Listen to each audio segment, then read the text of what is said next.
Wow, Ellie, look. It's such a clear night. All the stars are out. Look, you've got Vega, Canopus, Mia Goth. Wow, isn't the universe amazing? Anyways, enough about space. This is the Good Movie Podcast, and we're about to go watch Pearl. So good. So good. We are about to go and see Pearl, and I'm very excited. We forget to introduce ourselves properly every time. We haven't done a formal introduction since the first one. If you don't know who we are, which you probably don't, my name is Ellie. My name's Molly.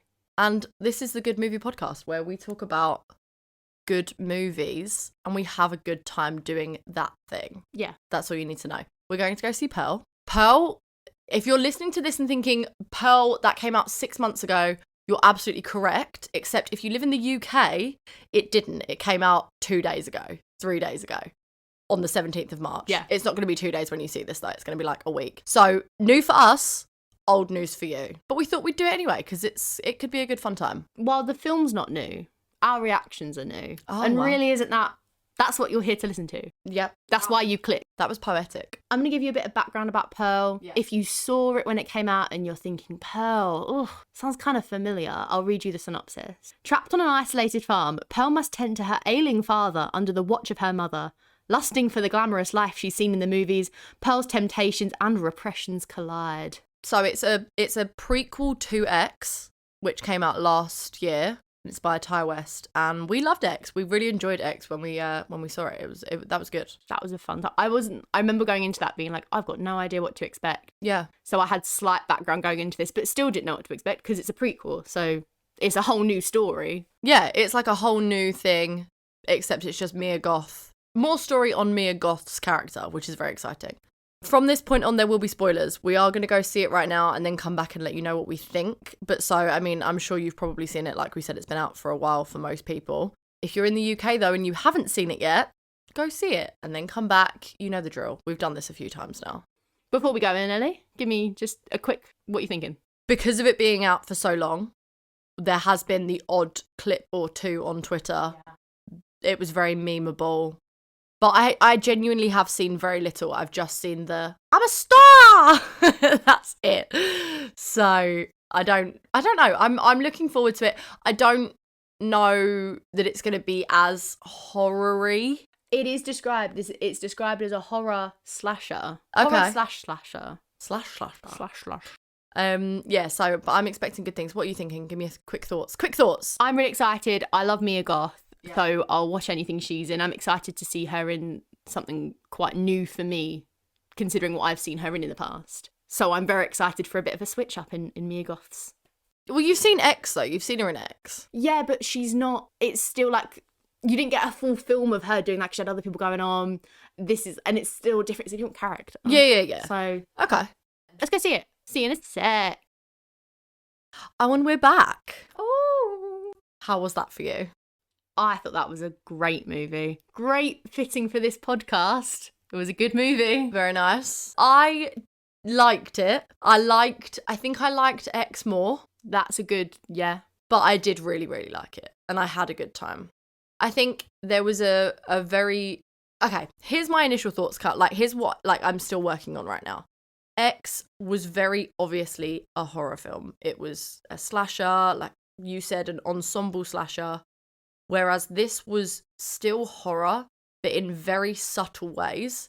And initially, after leaving the theatre, I was a bit like, oh, it's kind of not really horror-y at all. Like, I don't really know that I found the horror in it other than in the kills. But the more that I think about it, it was horrifying in these really weird pockets of ways. I think that's a really good point. I think there were perfect moments of horror. It wasn't an overwhelming horror. I don't think we were expecting that going in anyway, which is perfect.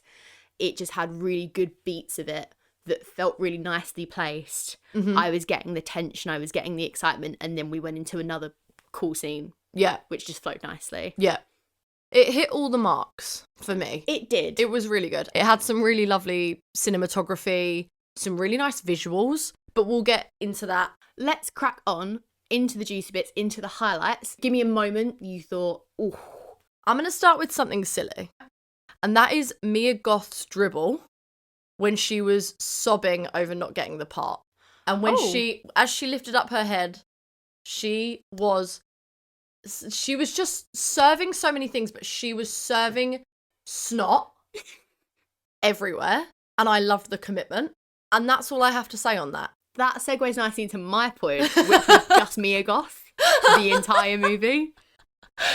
I mean, in defense of us for coming up with two very simple first points, there were only about 3 characters in the whole film. Or there's 4? There were 5? There were barely any, because also the next main character, who was David Corenswet, I think is how you say his name. His character name is Projectionist. Yeah, he didn't even get a name. So in terms of us being like Mia Goth, there's not really much to pick from. No. Well, this is what we were saying though, is that with X being ensemble, this is just Mia Goth in this one, really. You're just getting all Mia Goth. She has to be good. Yeah. She has to nail it, and she did nail it the entire time. She did. That monologue at the end was crazy. That's memory. I couldn't do that. Pearl could be an actress, because Misty instantly said, "Pretend I'm Howard," and she did. That was her improv. That was her method acting. Absolute joke she didn't get the part. Well, she wasn't method acting. She was saying it from her heart. That was how she felt. Yeah, there you go. Well, it was improv. I don't know. Either way, Mia Goth tricked you into thinking she was Pearl acting. Mia Goth tricked me into thinking she was American. I completely forgot. I was like, oh, she's American, because the accent was very fun. Yeah. And I was just like, yeah, she's American. I knew she wasn't Southern. I was like, oh, she's doing a cool Southern accent. Yeah. No, she's doing an American Southern accent because she's English. Obviously, I'm not Southern, and I feel like I always... in case you weren't sure. But I always feel like when you're not from a place, you listen to an accent and you think either that was good or that was terrible.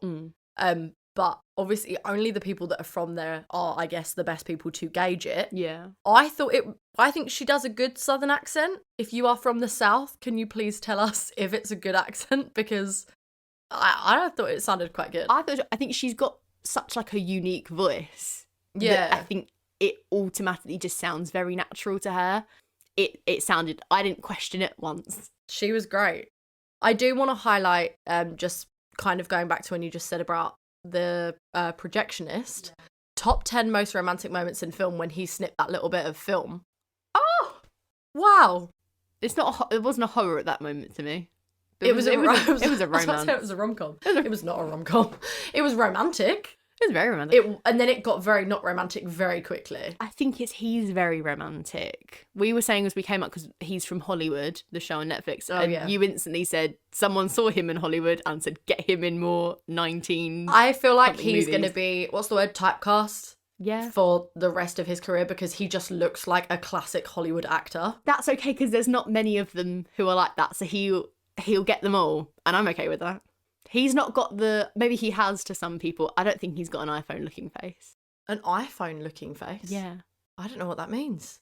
I saw people saying it most recently about Daisy Jones. They look like they know what an iPhone is, or they look like they know what... Someone said about someone's like they don't teeth, look though. classic, like they like look, enough. They look mod... Like people said about Dakota Johnson in whatever she was in. I see. She doesn't suit the time period, kind of. He does. I think he looks like he fits that. He did look very... I could believe that he was born in whatever year we were in, 1918? Yeah. Yeah. Well, he wouldn't have been born in 1918, but you get what I mean. Yeah. He would have been born in he was around then. 18-something. To actually get to a serious point of a moment that I really loved, the argument between Pearl and her mum was really well done. And the reason I liked it so much is because up until that point, I was very much on Pearl's side, even knowing what she'd done, which is, I mean, obviously we've seen X, so we know how the future goes for Pearl and she's not a good person. But because it's Mia Goth, at that point in the film, and I think most people would, I felt sorry for her and I felt bad for her, and, you know, and her mum was really harsh to her, and there were all these things going on. And hearing Pearl, you know, saying how she doesn't want to end up like her mum and things like that, you know, you feel the sadness on both sides. But then hearing the mum talking about how there's this malevolence in her and she's seen that, and you kind of then begin to learn that actually her mum is fully aware that something is not quite right with Pearl, and I don't know whether she knows that she's murderous or whether she just sort of suspects that there's something off, but completely switched how I was looking at it. And as I say, even knowing what she does in the future, you get where she's coming from, and she wants to escape and she wants this big glamorous life. That was a real moment for me where I was like, oh my God, actually, she's not this like innocent heroine It was a real weird moment. I really enjoyed it. And then obviously it kind of goes to chaos because her mum falls in the fire and it gets very bad very fast. But it was a really good moment for me. And I really, really enjoyed it. It added a very down-to-earth feel to it, though, of having kind of, I suppose, like an outside perspective, looking at Pearl as well, being like, hey, I felt very sorry for her when something didn't go her way. I was like, oh no. Yeah. And was forgetting kind of the bigger picture of, oh my God, yeah, she's a terrible person. Yeah. So then I think that was a really cool switch to have kind of like, oh my God. And then she instantly, like attacks the mum and you're like, oh. I have a point I'd like to make. Very brief point. She's got great time management skills. Is something I thought of very heavily in cinema. She woke up from being with the projectionist. She went, it's about 6:00. The audition was at 11. In that time, she murdered 3 people. She cleaned up. She did the bodies, whatever. She made that audition. She was there early. Also, to add to what you're saying, because I actually noticed this as well, she was in a massive rush, but then was fully prepared to bonk the projectionist. Yeah. But she was in a rush 20 minutes before that. She was going, I need to practice my dance routine. We never saw her practice, which obviously maybe for the tease of like, don't spoil the dance routine. Cool. Great dance routine. But like, also it just made me feel like she didn't need to practice. She was just that good. She said she'd been dancing to the cows and the horses. Oh, so she had been practicing. That wasn't a mistake to me. I was just like, no, she's just that good. She didn't need to practice. I didn't need to see her practice. She's so good. She practiced her other skills, which included stabbing. She didn't stab anyone. What did she do? Oh, she did with the pitchfork. I was picturing a knife, and then I was like, no, she didn't stab. Psycho noises. That's a hilarious point. I thought of it, and I was like, wish I could be like that. Not obviously the stuff she does, but it was just really impressive. That's the old people thing, though, isn't it? She woke up at 6:00 naturally. In 1918, I think they just did that. Yeah, the sun comes up, you're like adjusted to waking up when the sun comes up, I imagine. Although there was no sun in that room, I don't know what I'm talking about. No, that was a basement. But your body clock. She's also a psychopath, so maybe it just has something to do with that. It's murder time, babies! I really want to go back now and watch X to see where I feel as though I don't actually need to do that. There's probably somebody who's written an article on it already. But the parallels between Pearl's life that she really did not want, you know, with her like seeing her parents do it, and how her life with Howard looked. Do you get what I'm saying? Yeah. I feel as though if we watched X back now, there's going to be so many moments that completely echo her mum and her dad's relationship. And that's going to be like the result. Because I think that was the whole point. So that was in X. Is that Howard? I just want to clarify. I was very confused as to why he blew up and then was alive. No, that wasn't him. Who was it though? I took that as just, well, she passed another army guy at some points, but I just took that as a army guy. An army guy. I first thought that, well, it wasn't him because he obviously didn't blow up, but was that someone she killed or was that imagining him blowing up? I think, well, she squeezed the egg, so I guess, oh no, it was her envisioning her killing him. She wanted him dead. That makes more sense. That makes so much more sense. I'm with you now. Sorry. So yes, that was Howard then, but why did he stick around? This is what I was wondering. That's what I'm curious about, because I wonder if they kind of mentioned, I didn't know if he was ill in X or if there was some, because obviously then her dad was ill in this one. Yeah. So like you're saying, if like parallels of why he sticks around. Yeah. Quite interesting. I wonder if they touch on that. Because I think as well, and maybe it's the like, from watching MCU movies of like the Easter eggs, when his car fell in the water and you saw the crocodile for the first time, I was like, oh my God, just like in X. For the first time, you saw the crocodile the whole way through. Though 2 separate points. I should have said, when you saw the crocodile for the first time, when you saw the car go in the water. 2 separate points. Oh, I see. Sorry, because the car goes in the water in X as well, no? I think you see the car. Or I've got a great memory. That. I have a feeling you see a car. Now you've said it, I think you might be right. I know, because I'm assuming that's why they did it in this one. Yeah. To be like, and that's how it got there. I think you're right. And I would not have remembered that unless you said it. I felt the saddest at Misty's death, I think. I just genuinely really liked her. She was a very cute character. Yeah. But, I mean, they were all nice. No one should have died. But I felt really sad. The mum was a bit mean. Yeah. She shouldn't have died. No one should die. Death-worthy. No, definitely not. But maybe Misty was the least death-worthy. I don't know. I'm not to say. Anyway. I was waiting for Mitzi to almost have a slightly mean side. Just because she was kind of presented as, you know, the rich blonde girl. And I kind of thought that they were going to maybe have a moment where when they were at the audition, she maybe betrayed Pearl or something like that. She never did. And she didn't. She was just very sweet. And that's how I didn't guess she was going to die, but I was a bit like, oh, maybe she will be mean to Pearl and that will kick something off. And she didn't. She was just really nice. Yeah. I was willing her to get away. Yeah. As she was walking down the driveway, I was like, because then again, I was wondering if in X, they maybe had made some reference to a friend that Pearl had that had been successful. And I was like, I don't know what happened. And then obviously she didn't, she died. Yeah. When Pearl was like, by the way, congrats on getting the part, I was like, chills down my body. Oh, it wasn't Get out of there, Mitzi. It wasn't even that yeah, that's what it was. It wasn't even that dramatic, but I was like, oh no. When Mitzi said, no, I didn't get the part, and then I can't remember what Pearl said, but Pearl had already said she knows when people lie. I was like, oh no, we're in trouble. That was a really good scene. It was from start to finish, and Mitzi's reactions were great as well. The two of them together was great. I felt really back and forth in that scene because I was like, did she really get the part? And is Pearl going to attack her because she's lying? And then she was like, I did get the part. And I was like, even more dramatic. Oh, we no. won't see that reaction on the podcast, but there was a wide open mouth reaction was what you were saying there. Big gasp in the cinema. Big gasps.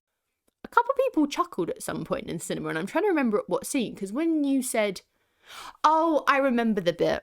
It was when she kisses the scarecrow and then she goes, I'm married. Yes. It was so fun. That was very funny. I personally found the later stage interactions between Pearl and the projectionist so uncomfortable. Really? When she was just shouting at him for not liking her. But it was like intentionally, it was very uncomfortable, that poor man. He was like, I'm going to dip. And she said, no. She said, why? You're gonna die. What have I done wrong? I've just left this food rotting on the side. I've just killed my family. What have I done wrong? He didn't even know that at that point. She lied about having a dog. And he didn't like that, which is kind of fair, I guess. Don't lie about your dogs. Oh, I just remembered another thing I liked. Do you remember the opening to X when it's them panning through the doors? And then they did it again, and I was like, that's so fun. They did something similar, didn't they? I did think it had a the same kind of motion, but I suppose in X... In X, it looked like it was the ratio. Yes. And then it wasn't the aspect ratio. It was just the barn doors. Also, it was setting off the tone of it, because I suppose the start of X, you had the police officers and you had the bodies, I think. Whereas this one was very dreamy and fun. And I really liked the font and... Yeah, the big Pearl opening.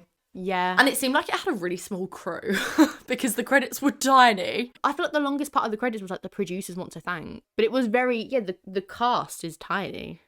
And the crew, which I think is really sweet. I don't know. I feel like in a larger point as well. It's the isolation of Pearl. She's not seen many faces. She doesn't know many people. Oh, yeah. It's very true. She doesn't come across that many people. No. I enjoyed the plot of X more. Yep. If we're going to compare them. Yep. I don't think we need to. They're two separate films, but I'm going to say it. The plot of X was a bit more like thrilling, but I felt more charmed and a bit more interested in Pearl. Yeah. This was, like we said kind of at the start, this was more of a character study. Yeah. This was a lot more... That's the one I wanted. It was a lot more Pearl's story, whereas X was very much, it was an ensemble horror. I'm excited for Maxine. I'm very excited for Maxine because I think I'm a lot more interested in Mia Goth's younger character in X. And obviously that's who Maxine is. And now having seen this and seeing where he's taking it and where it's going, I'm so excited to see Maxine expanded. I think as well, seeing that, not that I had any doubts, seeing that they can do Pearl and it's so concentrated on one character. Yeah. I'm like, he can nail that again with Maxine. So exactly. I'm then going to be really interested in Maxine because it's the same deal, just a different character. And it's going to be an acting masterclass to see her do Pearl and then see her do Maxine. Yeah. I'm so excited. It already was in X when she was both of them, but now you get a deeper dive. Yeah. That leads me perfectly, Ellie, into my question that I wanted to ask you. Go for it. It was a big talk about town when this came out, and then the Oscars nominations came out, and Pearl wasn't on there. Do you agree or do you disagree? Do you have any opinions on whether or not it should have been acknowledged? Do you think Mia Goth should have been specifically acknowledged? So this did cross my mind while it was on. it wasn't until the monologue that I was like, oh, I get it. And I now get why everyone was saying that she should have been nominated, because up until that point, she was phenomenal. Still, she was still great.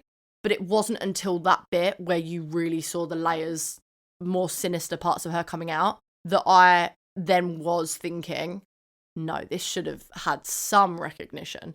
I definitely think she will get some recognition in the future. She has to. She's great. But I don't know that it's going to be for horror. And she keeps leaning towards horror at the minute, which is a big win for us. But will it stop her? Will it delay her from getting an Academy Award nomination? Probably. No, I agree. I think it's a shame. And I think she could have been kind of a starter in getting more horror notice. She might be one of those cool people, though. I know, like Samuel Jackson has said it, to be like, I'm just going to make the movies I want to do. And that's a really good mindset. And that is all that matters. She's doing good stuff. It's all about making the good movies. It is. And then we get to talk about them. Yeah. That was my shoulder that just popped. There's no way I'm going to be able to cut that out. That was my shoulder. Popping in the mic. I thought it was the floor. No, it was my shoulder. On a more happier note, maybe. What are you going to rate the movie out of 5 stars? Oh. I've done mine, so I'm going to get mine up. Oh, do yours first. I think I did 4.5. 4.5? This is the thing. What's it relying on? It's relying on Mia Goth, and she did it. So, where am I going to knock it down? No, I'm not disagreeing with you. To me, I did 4 stars. Okay. I think 3.5 is probably where I'm at, but I think with a rewatch, it could be a 4. That's a good point. Because I did really enjoy it. And the way that I always try and gauge it is, well, what didn't I like? You know, what are you knocking off rather than what are you giving it for? And in terms of what I'm knocking it off, I don't really have anything. So I enjoyed it. I would have liked a little bit more horror. That's fair. But also, that isn't a critique on the film, because I feel like the film was exactly what it set out to do. Yes. But for me and my tastes, I would have loved a little bit more killing. One more murder, please. One more murder sprinkled in at the start. She murdered that duck. But also, I was just going to say that it was a goose. Yeah, she said Mr. Goose. But also, I kind of want to take back that point immediately, because it was her it's her origin progression. Story. Exactly. So actually, no, I take it back. If you want more murder, go and then watch X straight after, and she commits significantly more murder. So I'm doing 3.5. You're doing 4.5. No, it's 4. A 4. Again, I don't know why. I couldn't tell you why it's not higher. It's just like your feels, though. Sometimes it's just the vibe. It's the vibe. 4 stars. I think it's safe to say that we both enjoyed it. Both had a really fun time. Fun? Murder is fun. It's got me very excited to see Maxine, which I know we've said already, but I am really looking forward to that. When is that due? Do you know when that's coming out? I want to say 2024. I had a feeling it was next year. Yeah. They're probably going to film it this year, so it's probably going to come out next year, is my thinking. Yeah. Do you have any thoughts to round it out? What are your parting thoughts for us? As always, grace us with your lovely final words. David Cornsweat's a very handsome man. Okay. Corn Sweat. I said Corn Sweat. I think you've said it wrong every time. David the projectionist. His name wasn't David. No, his real name's David. Oh. And the projectionist, very attractive man. Very nice. As always, if you want to tell us about your thoughts on Pearl 6 months after you probably saw it, you can find us over on Twitter and now Instagram. We have an Instagram. It's the same username. Same username. It's the Good Movie Pod. Also, we should have addressed this at the start, but we have another microphone now. Hopefully it sounded better. Hopefully. Whether you noticed or not, or whether this is actually your first time listening and you've never even noticed before, we have a second microphone. We're now not sitting 2 inches away from each other. We're now sitting 5 feet away from each other. It's so great. Thank you guys for listening. As always, we will speak to you guys next week. Have a lovely weekend. Have a lovely week. Have a lovely week / end, depending what day you're watching this. Bye. Thank Goth.